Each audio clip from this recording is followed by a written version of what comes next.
Chris is in Bolton, another old friend. Hi, Chris. Hi there, Mark. Oh, it's lovely to speak to you, Chris. It's July now. I think we first spoke on this programme at the beginning of the year. Was it January? We did, yes. We spoke in January, and I think we spoke in May or April time, I think. We did. Now, Chris, you'll remind our listeners that you were in very, very bad shape in January, and things got so bad that I think, can you tell me what happened? Well, if you're comfortable, suicidal. You were in a dark place. No. Well, yeah, I was in a dark place in January. I attempted suicide. The NHS weren't a little bit of help. All the hospital are interested in is, did I have any COVID symptoms? When I told them all about how I felt, the nurse's response was, have you not ever seen anybody die of COVID? She couldn't give a damn about how I felt. Shocking.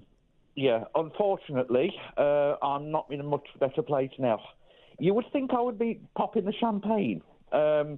Unfortunately, Mark, and I don't wish to cast a dampener on things, but things are not good. I think between now and the 19th, the government are going to perform a U-turn on mask wearing. That is my prediction. I really think that is going to happen. They're under an awful lot of pressure. I'll tell you what's happened to me since last night. You would think people would be overjoyed. They're not. I have had a lot of hate on Twitter because I'm not wearing a mask from the 90s. Well, I don't wear a mask now because I'm also exempt. Yeah. Cue the hate starting. But anyway, I publicly declared I'm not wearing a mask after the 19th, and I got a lot of hate. I'm putting lives at risk. I'm selfish. All the rest of it.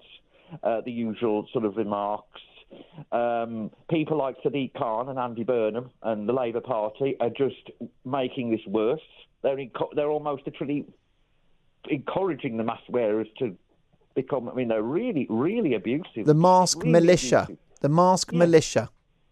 They are extreme. I'm surprised I'm not had death threats yet. But I'm surprised if I get one. Really wouldn't. This is how serious I've got. I'm involved with a church. I sent a message to my church. Oh, this is great. We'll be able to sing again from Sunday, July the 25th. Oh, no. They've got to have a vote first to see if people feel comfortable singing. They've got to have a vote first to see if people feel comfortable about dropping the mask policy. So it could turn out that I will have to leave this church and resign I'm their organist, by the way, because I'm not going to be covering my face up from beyond July the 19th.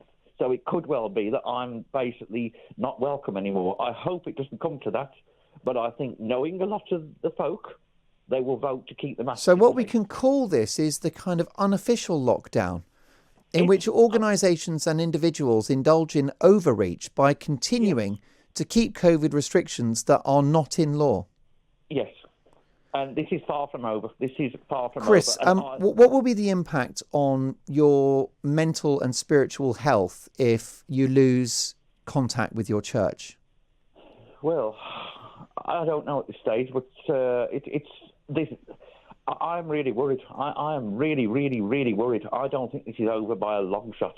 The mask wearing brigade and the Labour Party and everybody else, Susan Mitchie, and that, they are gnashing their teeth. They are not going to go down without a big fight. And the thing is, I understand being pro-vaccine, Chris, because the efficacy of the vaccine is incontrovertible. It's there to see. But there's a huge debate about whether masks work or don't work. And Dr. Fauci himself in America emailed a constituent to say they don't work.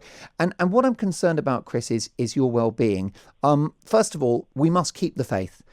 I trust Boris to unlock, and I think the mask mandate will go. So let's just hope it does. I do agree with you. You're right to question if it will, but I cannot imagine that the Prime Minister will indulge in such speculation about the Freedom Day and then row back again. He wouldn't want to do that. So I think the political will is to get rid of them. You've had cabinet ministers, Chris, saying, including Rishi Sunak, that he will not wear the mask after the 19th.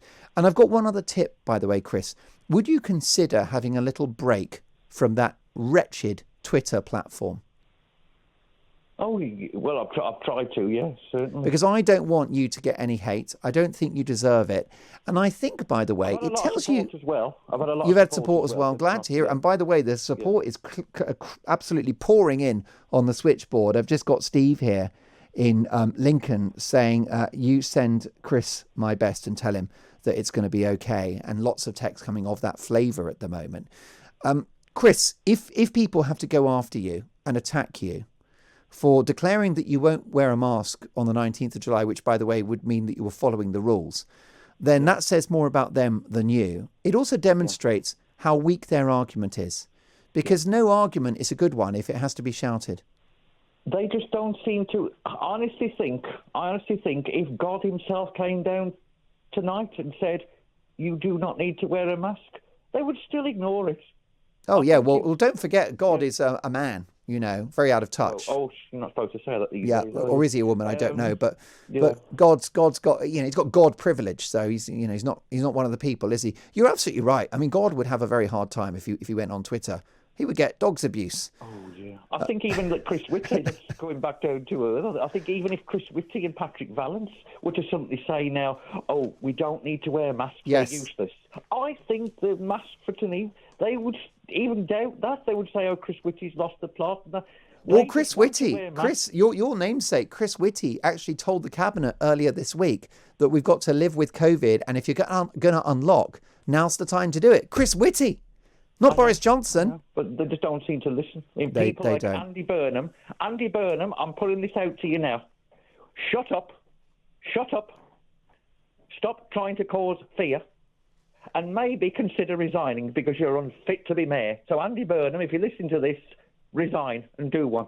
Because people like you are like cancer to society. You are a cancer to society. You are causing unrest. You're causing fear.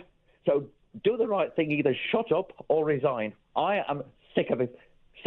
And the same with the Labour Party. Chris, I can hear the emotion in your voice. So much support coming in now on the texts and the calls.